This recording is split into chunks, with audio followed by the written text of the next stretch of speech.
the waitingfornextyear.com podcast. It's a casual Friday type podcast on a Thursday night we're recording, and it's Andrew on the line. How's it going? Not too bad. I hope everybody isn't hearing the crickets from. I have all my windows open because as I just told Craig, my air conditioner broke today, so I'm sitting here in the heat with all my windows open. No, I can't hear the crickets, although, you know, we start telling some jokes and the crickets will come aplenty. I'm feeling like the hipster of all hipsters because I'm drinking a beer called Dark Horse, which is an India Pale Ale that I bought at Trader Joe's. And yeah. I don't even normally shop at Trader Joe's. I just happened to be there, so I tried one of these beers. I like Dark Horse. Yeah, it's good. Yeah, it's pretty good. But it does make me feel like a hipster. Yeah. Trader Joe's plus IPA. Trader Joe's for sure, yeah. Yeah. So anyway, we are going to talk about some sports. The Browns are currently, I believe, still in halftime, and Brian Hoyer and company, I said in my headline that they restored a little bit of, what did I say? I can't remember already. Anyway, I'll look it up. But it was an optimistic headline. Restore a bit of order, which is really all you can say because the Browns' first-team offense was working pretty hard against the Bears' second-team defense. And the second-team defense on what was one of the worst defenses in the NFL last year. By a long, yeah, one of the historically worst defenses ever. And, of course, they were injured and whatever else, but the resulting defense was still the worst ever. Yeah. But as I was watching it, I found myself thinking, yes, you know, it's working against the second team, right, whatever, but at least there was something positive out of it. I mean, you know, it's better than the alternative. That's exactly right. Like, you don't want to project this into too much, but it's certainly better than going out and looking really terrible. I was worried when they had that first third down on the first drive, and I was just like, if they have to punt here, like, this is just going to be bad. Watching their second-team offense go right down the field and, you know, get a field goal and then to turn around and have to punt on a 3-and-out would have been pretty bad. So it was encouraging that, you know, they at least got a little bit of momentum. You know, Hoyer made a couple nice throws and, you know, it doesn't mean everything's fixed, but at least it's something to feel okay about. Right. The thing to not feel okay about, or at least finally draw a conclusion, is that Leon McFadden cannot possibly make the Cleveland Browns. There's no way. I'm trying to remember a defensive back, a cornerback who's looked this bad and this picked upon by opposing teams, but they just see McFadden and they go at him and they're successful, either penalty or completion. Yeah, and why wouldn't you? I mean, and that's why he can't make this team, because if you're in a situation in which he has to be on the field, you're begging the other team to just throw the ball up in the air. I mean, he's not looking for the ball, so he's not going to intercept it. So, you know, worst case scenario, it's incomplete, but best case scenario, you're either going to get a penalty on him or your guy's going to catch the ball. So I think the Bears are just showcasing Josh Bellamy for a trade. Yeah, well, our corners are in on that too. So in the first half, Josh Bellamy, this I've never heard of him receiver for Chicago, had 4 receptions, 78 yards, a long of 32. That's an average of almost 20 yards, obviously, and that's I think at least 3 of those catches were on Leon McFadden, and probably the other one was on Gilbert. Yeah, and Gilbert's had a rough preseason here too. So Santonio Holmes took him to school. Yeah, absolutely.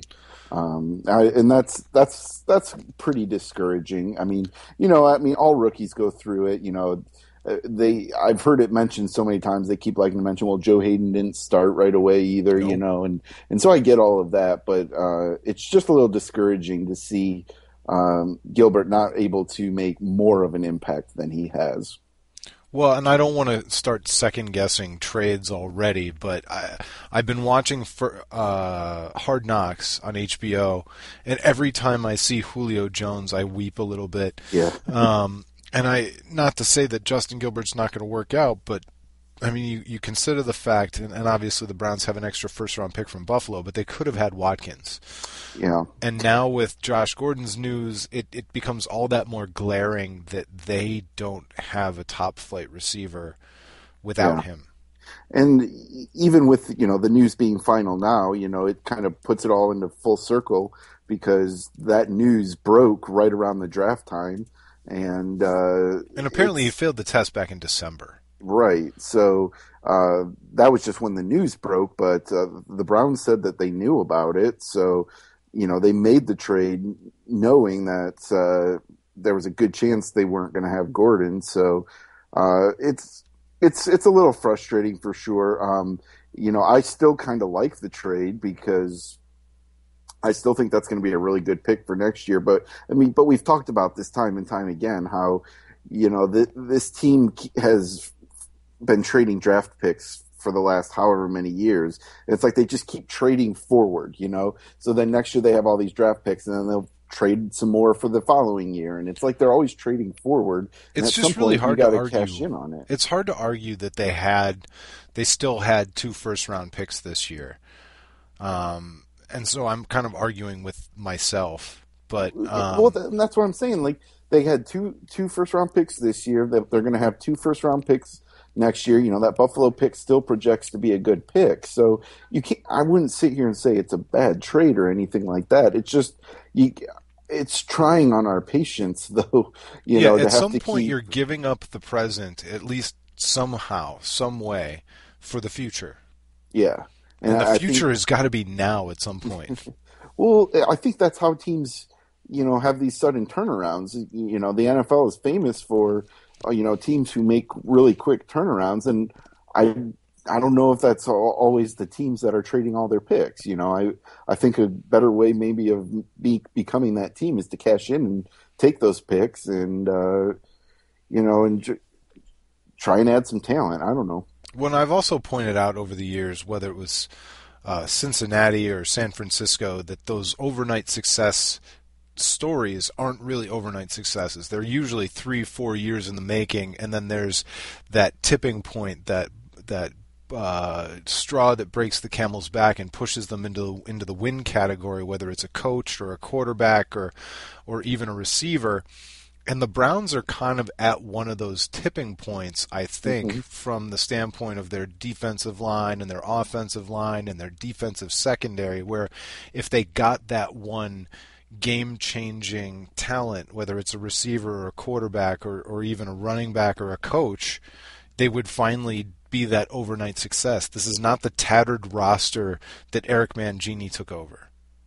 Yeah, that Mangini took over, or that Mangini helped create, depending on who you ask.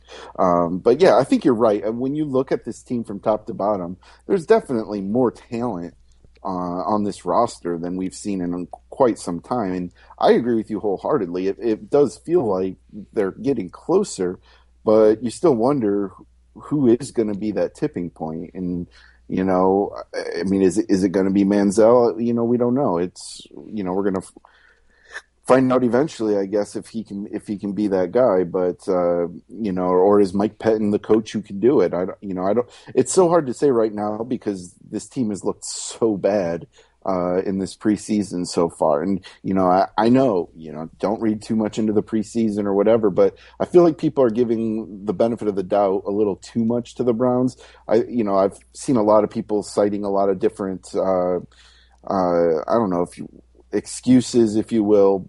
And I feel like sometimes it's like, well, okay, if the Patriots come out and look bad in the preseason, I give them the benefit of the doubt that that they're going to turn it around. Like Jim Donovan said in the pre-show or whatever tonight, he said, well, are the Browns holding things back? And, I don't know that the Browns are in a position to be holding things back. They haven't earned anything. And so, although I might disagree there, I think it's always a good idea for teams to hold things back. And I would almost be thankful if they were finally holding some things back. But you also can't assume that when they're playing their starters in the fourth preseason game, and pretty much no one around the league is doing that.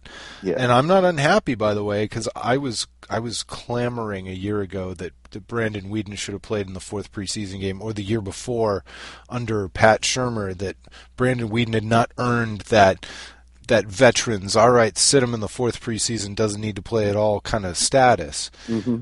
Yeah, it would be nice if we were in a situation like the Bears are, where you have Jay Cutler, Brandon Marshall, Alshon Jeffrey, Matt Forte. Like, yeah, those guys don't have to play. They've all pretty well established themselves. Poor at this Joe point. Thomas. But yeah, yeah. For the sake of continuity, Joe Thomas has to trot himself out there on the field. But we saw a little bit of it. Like, Ben Tate's limited minutes is certainly just a factor that they feel that they don't need to send him out there. They know he's the starting running back.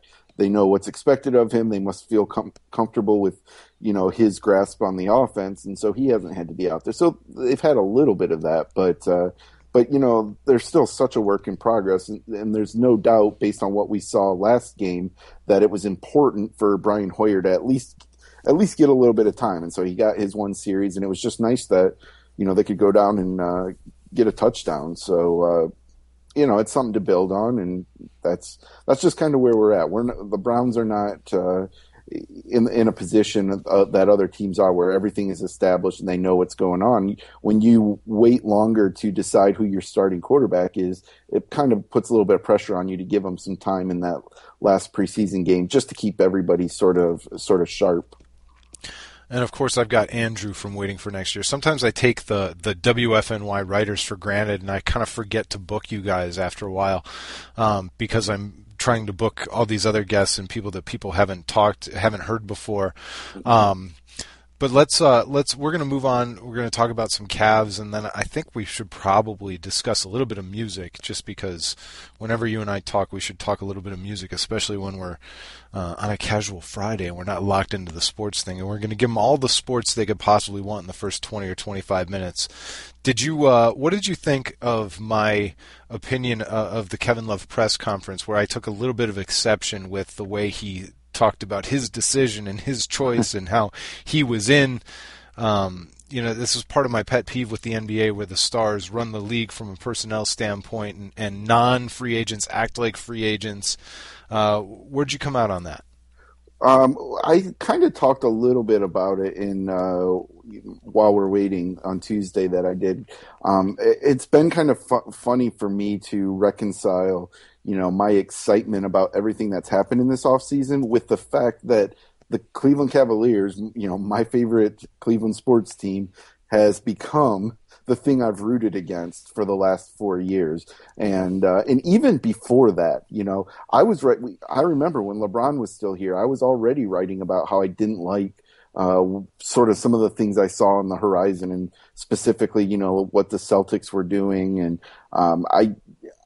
I've long felt that, this idea, or this habit, or whatever you want to call it, of the superstars, forcing these arranged marriages, it's not the same as, the NBA that I grew up, loving to watch so much, where every team had, maybe one superstar. Some teams had two, but you would just go around and you could watch the Cavs play any team, and almost all of them had one star on their team, and it made it really exciting from top to bottom. Now I know the championships, still were, only a handful of teams were winning championships. Sure. But as a whole, you just felt like your team had more of a chance, and it was just more exciting to watch. So over the last 4 years, especially as this is really, ramped up, I've really been rooting against all these teams. And that's sort of why, the Dallas Mavericks became such a champion for, so many fans. And, teams have liked rooting for the Spurs because, they feel that, the Spurs were built the way the teams used to be built, if you will. So it's been kind of weird to suddenly find myself rooting now for a team that was built the way that I don't like. So to answer your question though, where do I come out on it? I don't know. I mean, I agree with you, and I don't like the practice in the NBA, but at the same time, like I've never been more excited for a Cavs season to start, and obviously, my rooting isn't diminished at all by it. I'm still, going to root for this team like crazy, and I hope they can win the championship, but it's just, I don't know. It's tough to know how to feel about it, especially when it doesn't feel like anybody's really doing much to promote change from within anybody who has the ability to promote change. Fans can complain about it all they want, but as the NBA just continues to grow and there's so much excitement over the superstars in the NBA, I just don't think that it's anything the NBA really has much interest in changing. It's been such a whirlwind few years for me as a sports fan, as my philosophies on the whole thing changed. I mean, you might remember I was really, really pro-owner the last time the NBA was locked out and the NFL was locked out, and then somewhere and the NBA. The reason I was pro-owner in the NBA was because I felt like the owners were the only ones who were on the side of the fans. Mm-hmm. And the superstars were only in it for themselves, and they were temporary custodians of the jerseys that they wore, while the owners were permanent or more permanent custodians of the history. And now, with all the stadium finance and syntax things that have gone on, I couldn't be less pro-owner. But I still don't like the way player movement occurs in the NBA, and so it's this weird thing where my philosophies have all kind of morphed around where I was even 3 or 4 years ago, and now I'm sitting on the cusp of rooting for a super team, and I can sit here and I can try and justify how it came together and why it's different than the way the Heat came together, and that it's true, there's some truth to it, but the fact remains that it's an example of the kind of player movement that I've stood up against. Yeah. Well, if you look at the way the Heat did it, they sort of, they always had a plan, obviously, and the one way that this was very similar to what the Heat did is, this did not work out to plan, like as much as the end result might be what they always wanted. There's no way you can say that everything worked out exactly the way the Cavs drew it up, because that's certainly not true. But the one thing you can say is the Cavs did always leave themselves with the flexibility that this could happen. And that's sort of what Miami did a little bit too, that they sort of always left themselves the same flexibility that in 2010 when they needed to, they were able to cut basically their entire roster and gut it out and bring in the big three. So it's similar from that standpoint. But yeah, I mean, I've been talking about this for a while, that when it comes to this dynamic of owners versus players, it's just a little bit funny because, the owners and players can have a very contentious relationship at times, but like we're always the third party, we're always the outsiders looking in, and we have these strong opinions, and, we talk about it all the time. And, I be on Twitter and you're talking to all kinds of different fans with all kinds of different opinions. But at the end of the day, I don't feel like, we're not represented at the table as much as, like you said, you wanted to believe that the owners were fighting the fight for the fans. Right. They're not, they're fighting it for themselves. And, the players are fighting for what they feel they deserve. And, nobody's really ever looking out for the fans. We're the ones that always get taken for granted. You know what? And jumping back to the NFL for a second, because a million people had opinions and articles and posts and commentaries about Josh Gordon, and I had one as well. But that's the one thing that made Tom Reed, Northeast Ohio Media Group, his stood out to me, was that he said, in all of this, it's hard to defend Josh Gordon. It's hard to feel sorry for him as he makes a lot of his own problems. It's hard to blame the NFL or you don't feel badly for them. Right. because they're raking in money hand over fist and getting stadiums paid for on taxpayer dollars and everything else. The fans are the only ones who are really victims of this whole Josh Gordon thing. Browns fans who don't get to have him play football, Hmm. Browns fans who have to pay the same price for their tickets whether he plays or not, all Yeah. these different kinds of things in the scheme of this entire Josh Gordon situation. The only ones that you can truly have unbridled sympathy for are fans who get screwed.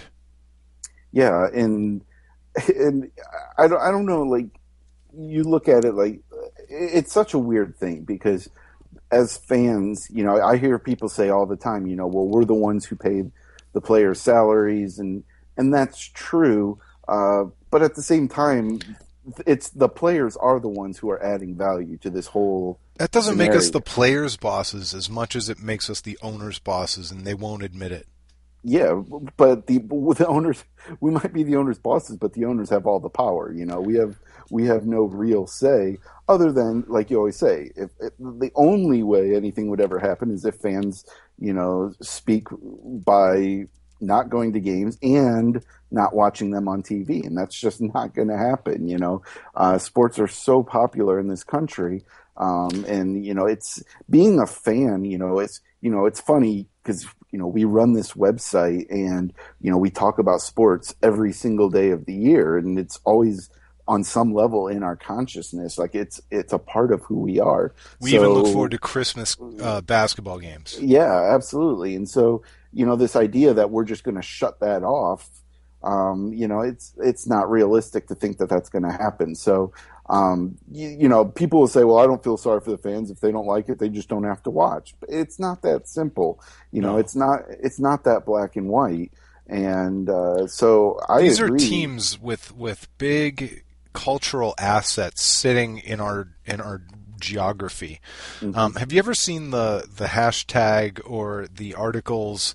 There's a really famous one that was written in January of 2014 calling for full communism as the only solution for dumb owners in sports. Nationalize sports. Take the owners out of it. Take the profits out of it. Cities, states own their teams. Players make their money. Executives make their money, but no owners. Hmm.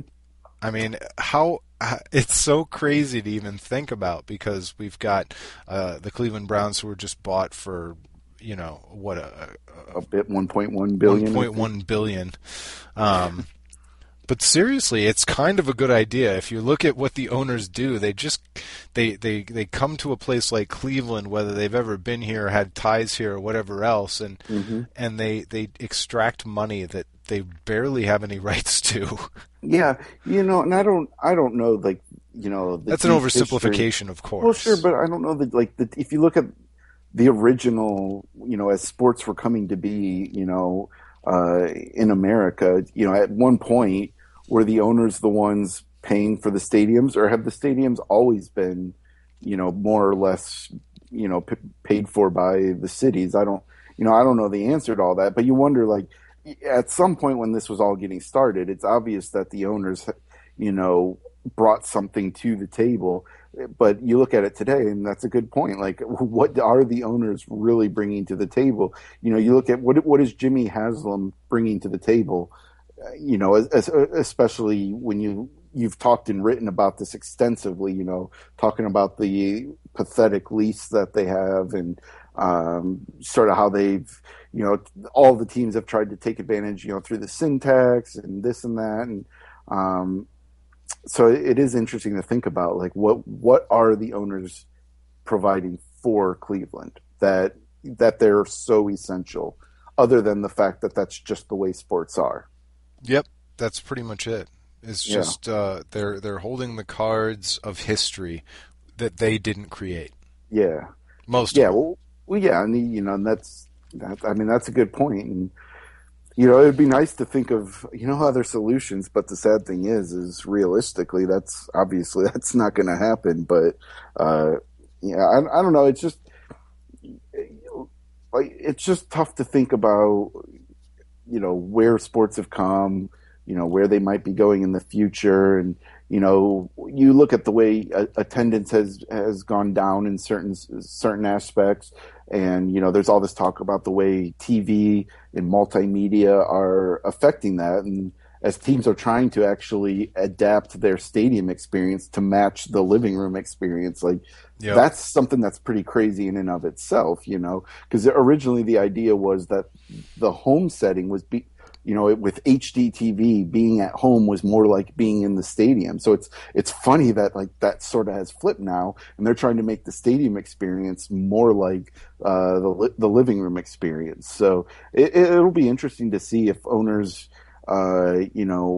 have some kind of a positive role in finding that balance and in sort of directing sports in America into where they're going in the future. I don't know what that's exactly going to look like, but it's certainly something to think about. But as fans, once again, though, we don't have a whole lot of say in it, other than I will say, the trend of fans, watching sports at home is obviously having some kind of an effect on the sports overall. Right, and the real joke of it all is that all the Cleveland Browns ownership doesn't look like the Green Bay Packers ownership. That's the joke.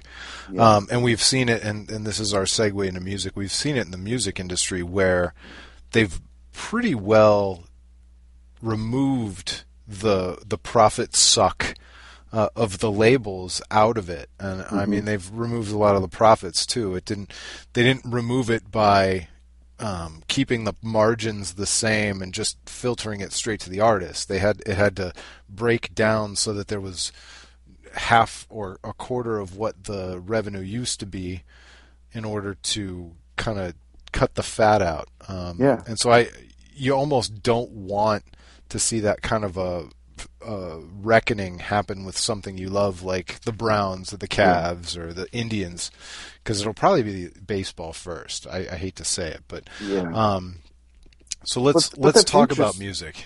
Go ahead. Well, I just want to say that it's kind of interesting to think about, like, in the bands and the artists as the athletes, the labels being the owners, but the fans, we're still the fans. And but it is kind of funny to think about the way that has changed, and you do wonder, if some of that will trickle over into sports. I don't know, but and I think in that same vein, Fox Sports Ohio, Sports Time Ohio, and this is not to speak to the employees who work there, because some of them are really great producers and content creators and writers and whatever else, but those outlets and the money they charge each and every cable subscriber, it's like Camelot Music and FYE and all those stores that went out of business.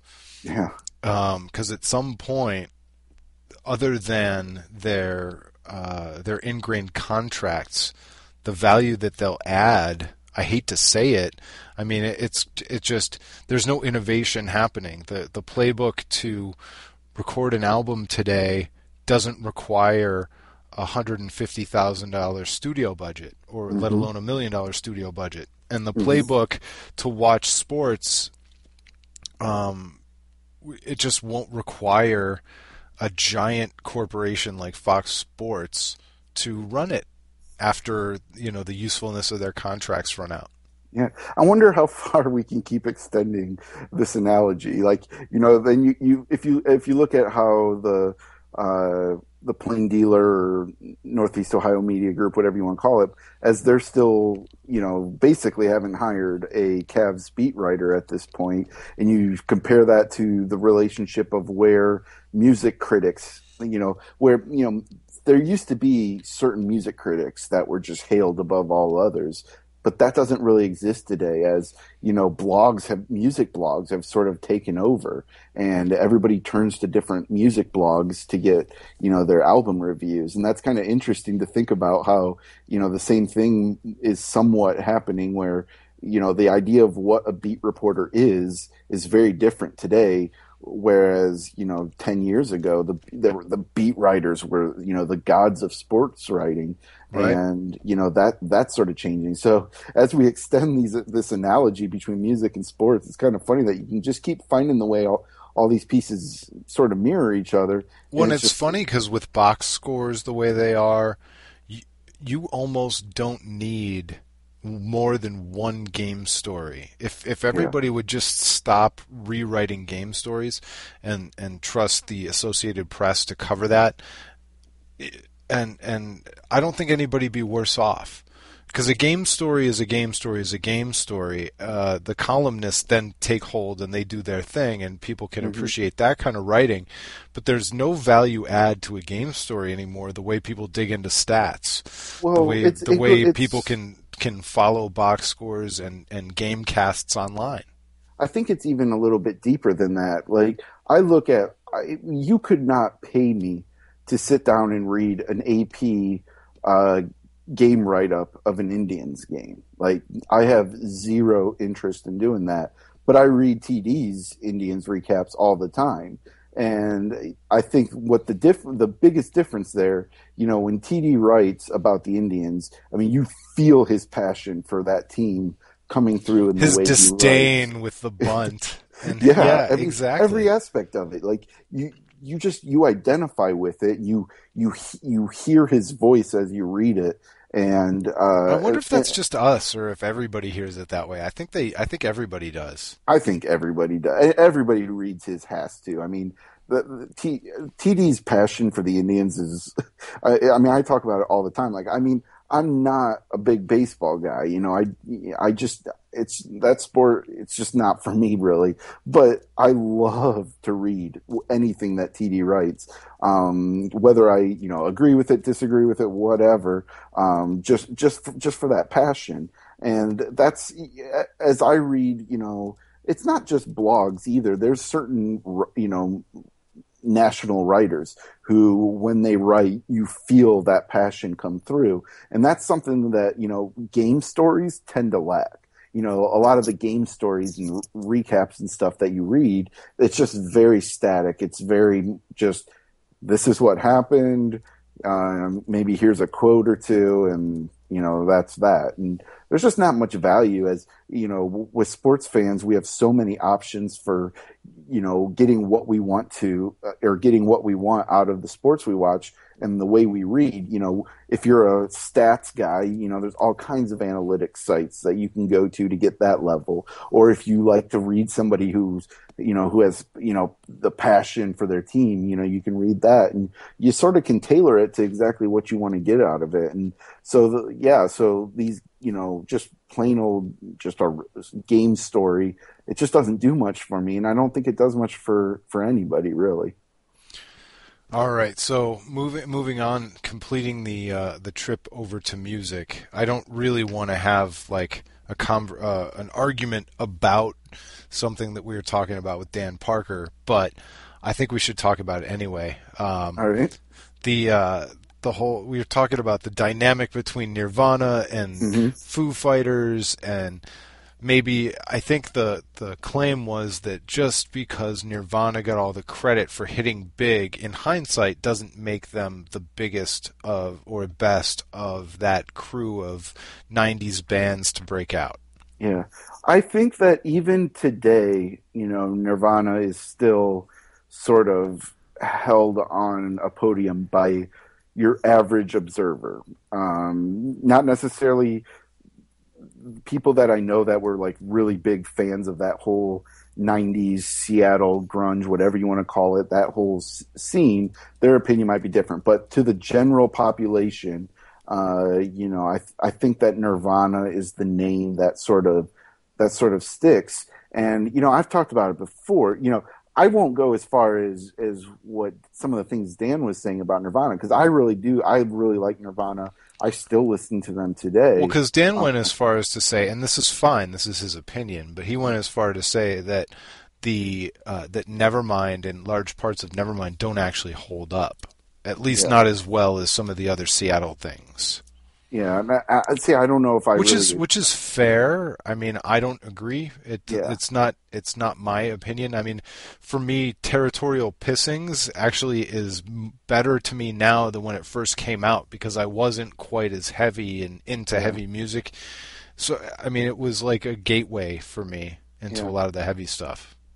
yeah. I mean, I mean, so many. I mean, something in the way, like these songs that you can listen to. The way they constructed melody around, again, this idea of sort of a slower, softer verse, growing into this crescendo of a chorus, the loud, soft dynamic. Like a lot of that is still stuff that's being emulated in music today. Like I do think Nirvana was hugely influential, and I think they were a very important band. But if you're going to ask me to rank those bands, Nirvana's nowhere near the top of the list. I'd have to put Pearl Jam in the lead for me personally as And well. yeah, I mean, I'm the same way.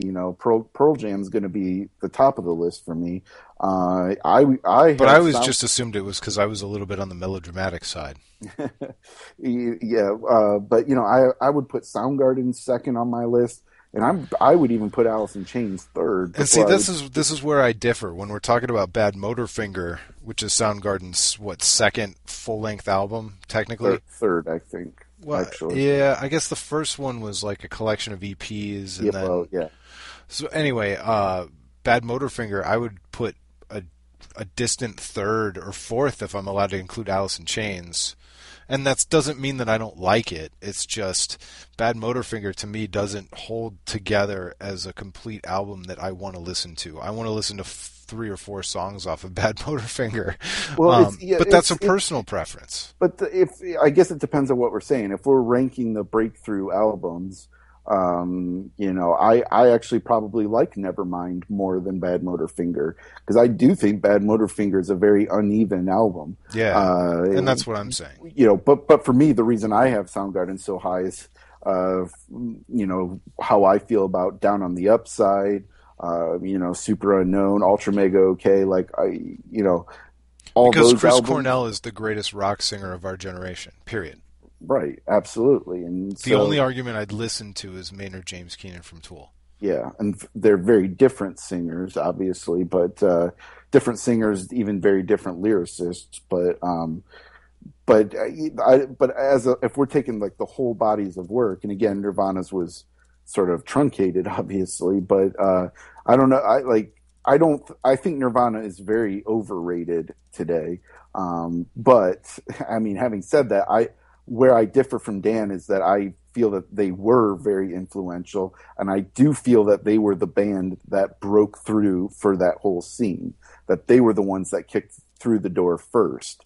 As much as Pearl Jam was sort of, hanging around the fringes, the fact is, they really didn't get Pearl Jam didn't really get big until the Jeremy single came out, which was after Alive and Even Flow had already been out. So, Right. uh, I think I was definitely on to Pearl Jam a little bit before Jeremy, but Jeremy was that moment for them where they broke big. Because unless you were somebody who stayed up all night to watch 120 minutes like I did, yeah, and oh I'm God, sure that you show was did, so great. but you didn't know about Pearl Jam until Jeremy came out because Jeremy was the one that just like owned MTV. Yeah. But I guess the question is that does Nirvana deserve the credit that they get? And I think the answer is probably no, but no band that is the first one to catch everybody's attention deserves the credit that they get. But it just there's no rhyme or reason to who gets what first. It just kind of happens that way.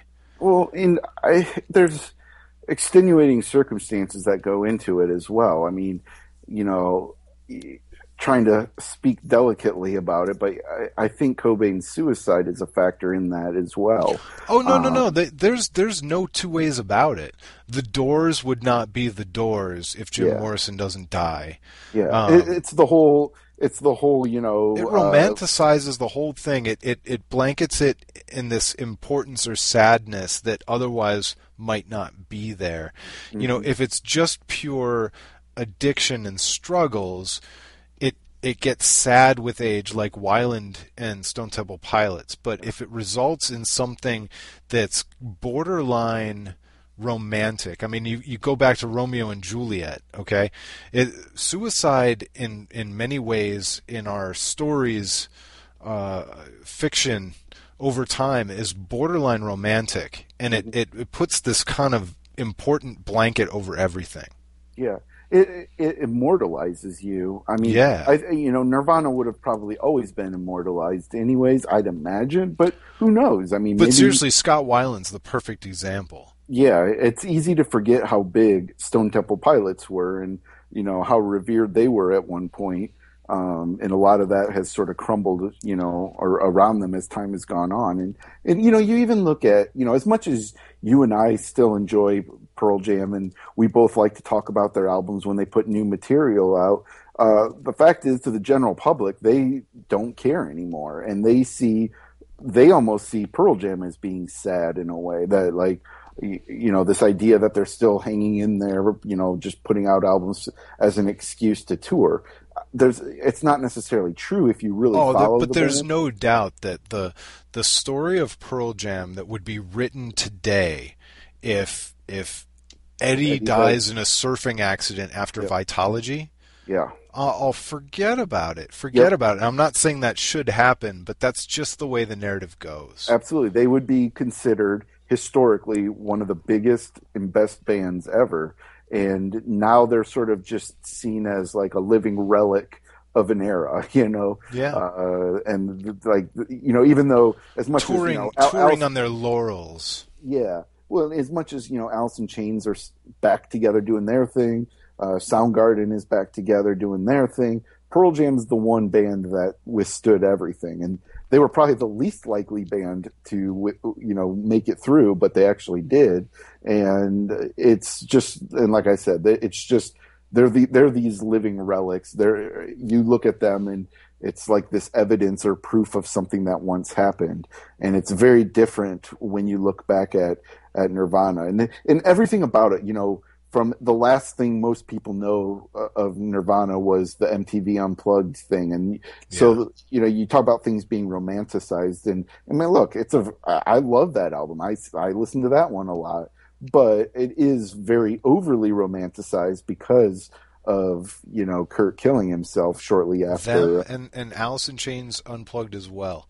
Yeah. It's the most gut-wrenching, in a good way. Like, it does something for the music. And I know that sounds kind of sick, but it creates a scarcity that otherwise wouldn't be there. Yeah. And it's weird because I view, the story or tale of Kurt and Lane very differently. Now, obviously...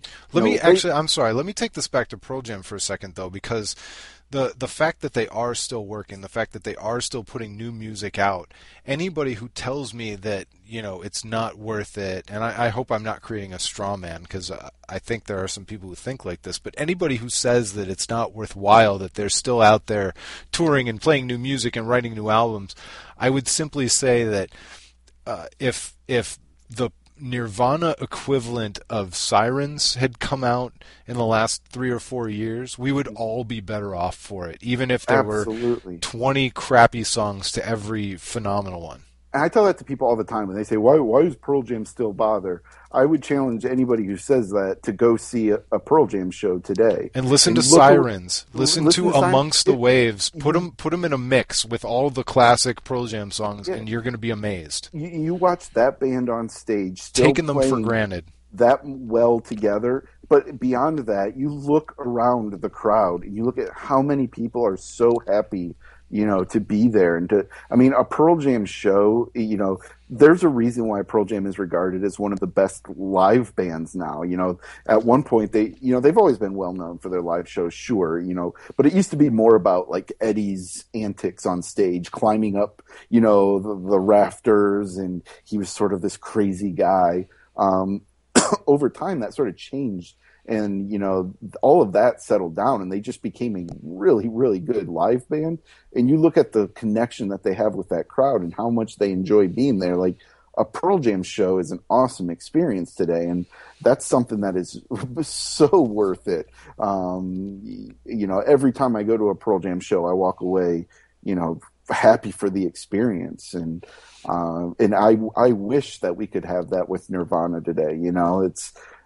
You're absolutely right. We'd all be better off for having those experiences today, and I would trade Foo Fighters in a heartbeat to have Nirvana back, but that may be another story, I guess. But Dave Grohl probably would too. I would bet he would, absolutely. I feel that I I have some frustration. I like Dave Grohl a lot, but it really frustrates me because I love his drumming, and it kills me how much of his drumming we've lost out on because of No More Nirvana. Like, I would love to have more albums of his of Dave drumming. He's such a phenomenal drummer. Did you listen to Them Crooked Vultures a couple years ago when they put that out? Like, that drumming on that album was insane. I mean, you put Josh Homme's like weird songwriting up with Dave Grohl's drumming. I mean, they did it on Songs for the Deaf for Queens of the Stone Age too. Incredible drumming. Like, oh man, I would give anything to have more of that. And I like Foo Fighters. They're a fine band, but Dave is not at his best as a frontman, singer, guitar player. I mean, he's fine at all of those things. But then again, what would my life be like if I didn't have February Stars? Yeah. I could argue that I'd be worse off without that. And so, once upon a time, probably 2 years ago, I had the idea that I wanted to create a living obituary site. Because I'd seen it too many times where we waited for somebody to die. It occurred with a lot of comedians, actually, like Patrice O'Neill, a lot of comedians where once they died, it felt like they finally got the due that they deserved. And it just, I'm a little bit tired of having to wait for people to die to give them their due. So I kind of felt like I would do this living obituary website where I would write, all right, well, let's pretend Dave Grohl died today. Nobody be bitching about the Foo Fighters or some of his missteps or the fact that we don't have more Nirvana, whatever. And I'm not picking on you. I'm honestly, but we'd say, if ever there was a case that we could have somebody who wrote Monkey Wrench and February Stars, we should feel lucky that that person ever lived in our universe, and that's overly romanticized or whatever else. But I feel like living people need to hear that more than their heirs later. But no, that's a good idea. Because if you think about it, like, we can talk about, this really hits close to home with, the whole Robin Williams thing. Like, sure. I loved going back and thinking about Robin Williams' career. And it was so awesome to see the way he had touched so many people with his work. And I talked about it when I wrote about it, he's always seen as the funny guy. Well, let me admit something before you continue then, because a few years back when I was still in college, so more than a few years, but a buddy of mine was going to see Robin Williams stand up, and I kind of scoffed and laughed it off, and I was like, oh, enjoy the 5 years too late Viagra jokes. Yeah. And so I was this snarky asshole when it came to Robin Williams, somebody whose acting I've really loved. And it just goes to show that, so... Anyway. Well, but that's true, though. You look at what was my reaction when I saw that he was going to be on a CBS sitcom. I had a negative reaction to it. Yep. And, when that show got canceled, I wasn't in sorrow over it and saying poor Robin Williams.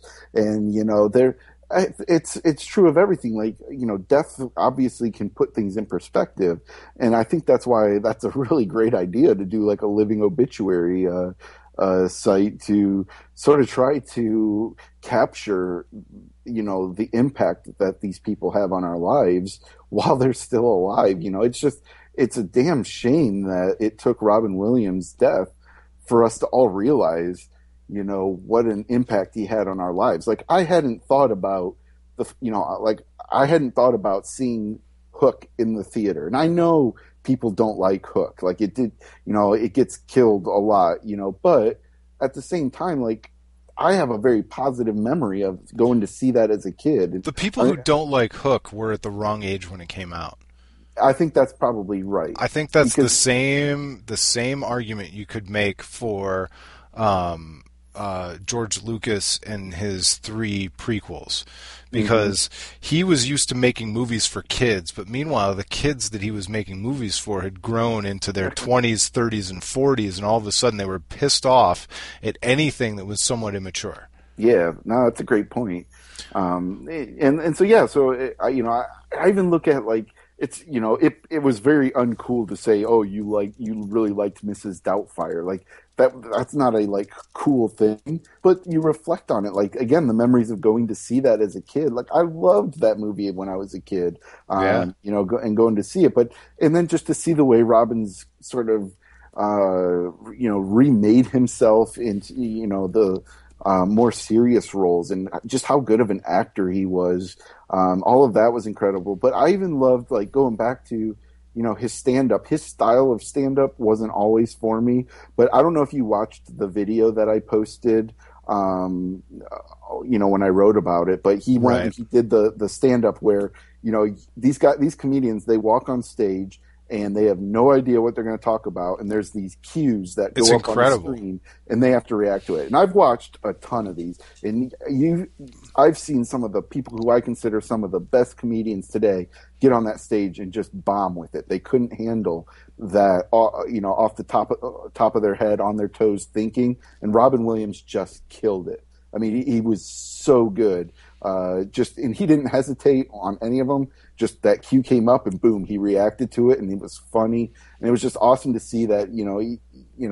His brain fired on another level when it came to comedy like that. Yep, absolutely. So while his biggest impact on a lot of people is some of his more serious roles, his real gift was always, just that ability to be the guy to make everybody laugh on a whim, Yeah. And not everything was always great when he went on like the late night talk shows, but man, like he would always have at least one moment that you would just die laughing at, something he said off the top of his head. It's not overstating things to say that he's easily in the running for one of the best late night guests of all time.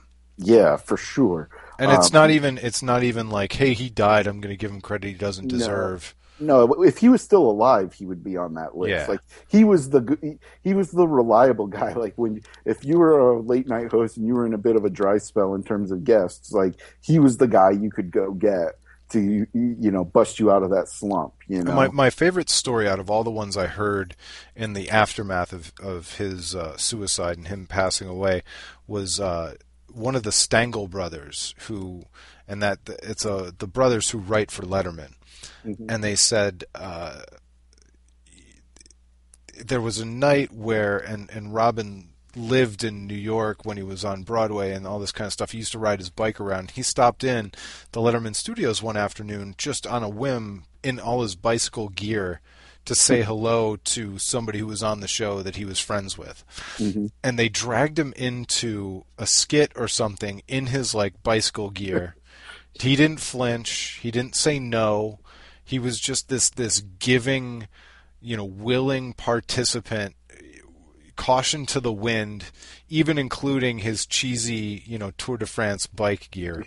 And it doesn't shock anybody. And it's sad because when he was still alive and people were kind of taking him for granted and sick of him, myself included, oh, that needy bastard. Yeah. Just weaseling his way into the late night with David Letterman. Doesn't he have enough attention? You could think of all the cynical things we might have said or probably did say. Yeah. And man, do I feel like, it just makes me feel like an asshole. Yeah. Absolutely. And I don't know. Did you listen to Marc Maron's podcast? Yes. When he replayed his interview with him? Yeah. I mean, it was so surreal to listen to it, knowing, sort of the outcome of where it all went. But when he opened up to Marc about, the one time he had suicidal thoughts, and he sort of he immediately jumped into these two different characters, himself and the voice inside his head. He had a conversation with himself. It was amazing. And I found myself, I couldn't help but laugh at it, because, that was, even knowing, the sad reality of what would, eventually happen, I still found myself, laughing at that, because that was just so Robin Williams, The mark of a true comedian. It's unbelievable that you found that funny and that I found that funny. I mean, he was just so good. And it kills me that we couldn't appreciate him enough while he was still alive. And by the way, him killing himself isn't proof that we didn't appreciate him enough, but I agree with your sentiment. Yeah, I mean, it could have been anything. I'm just clarifying because he could have had a heart attack. Yeah. I mean, any of 100 things could have happened that would make us realize it. But it just goes back to what you were saying about this idea of the living obituary, and it would be nice if more people could do that. But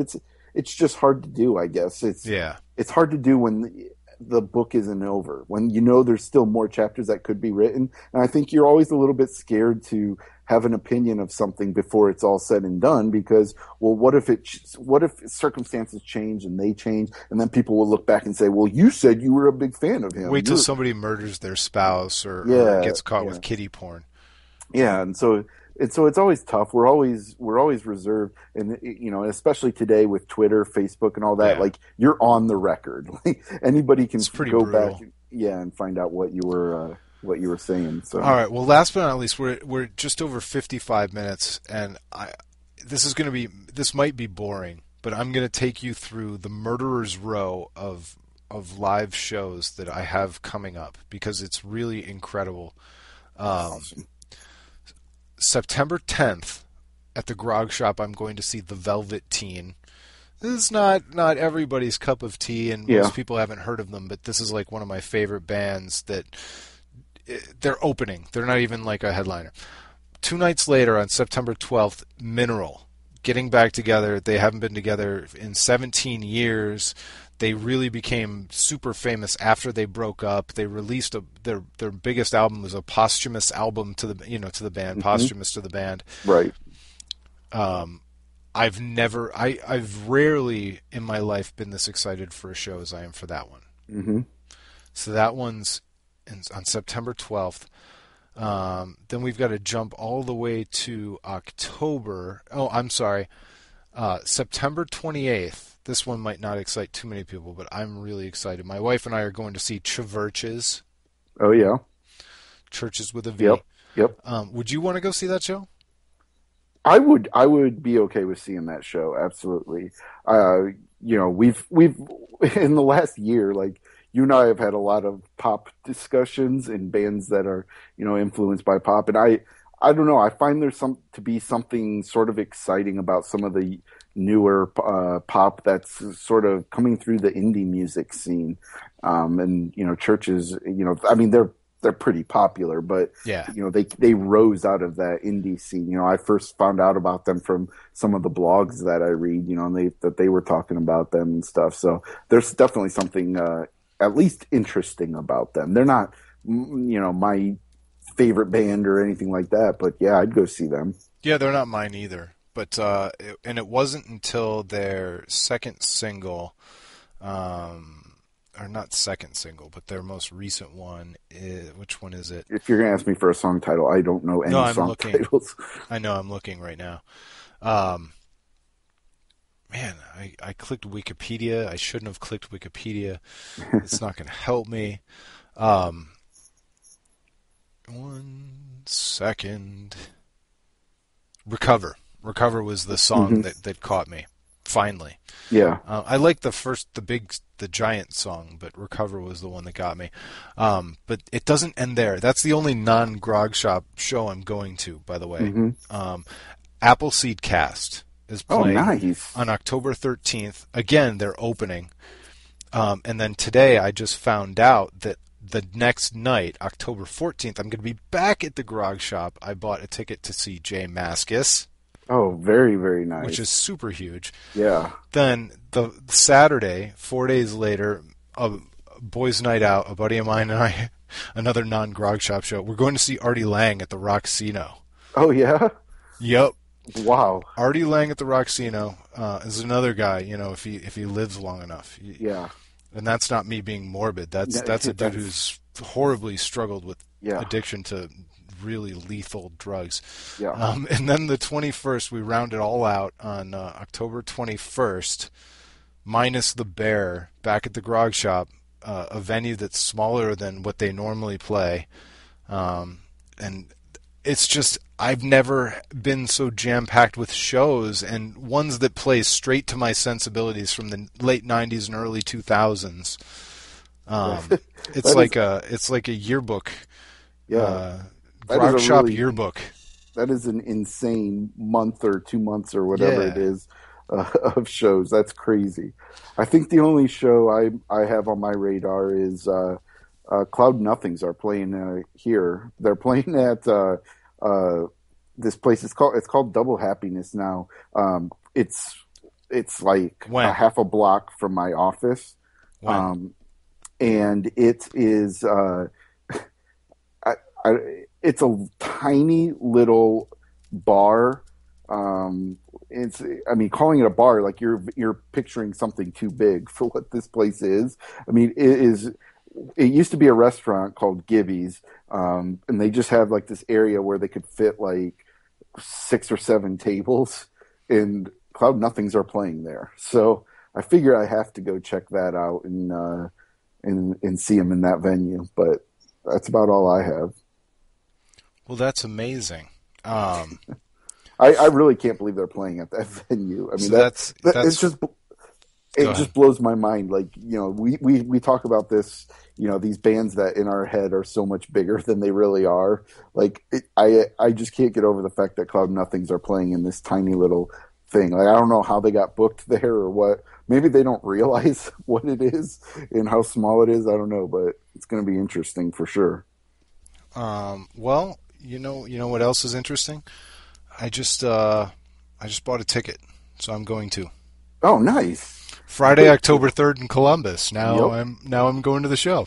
Awesome. Can I sleep on your couch? Absolutely. All right. Perfect. That's pretty sweet. Hopefully it will have cooled off by then. I don't know if I'll have AC yet. I think you should get your air conditioning fixed. Oh man! Oh, that's the perfect way to end the podcast, because I now I've locked in my ticket. I have 9 minutes to get my credit card info before it disappears. Perfect. So, ever since we saw them at Mayall's, I had to see them again. Yeah. This is live podcast, people. This is what happens. All right. Well, thanks to everybody for sticking with us through all the music and entertainment talk. We gave you all the sports up front so that we weren't, dragging anybody through the stuff they didn't want to hear. So, great Casual Friday podcast, sir. Awesome. Well, thank you for having me on. I always love coming on and doing these, and we certainly never struggle to find things to talk about. That's for sure. No, we don't. All right. Well, thanks so much, Andrew, again, and we'll do it again soon. Until next week, enjoy your holiday weekend. Waiting for next year. We'll largely be off on Monday. If we have one post, it'll be a surprise, but enjoy your holiday weekend, everybody. Go to a fair, a county fair of some kind, and we'll talk to you when we get back. This has been the Waiting for Next Year.com podcast.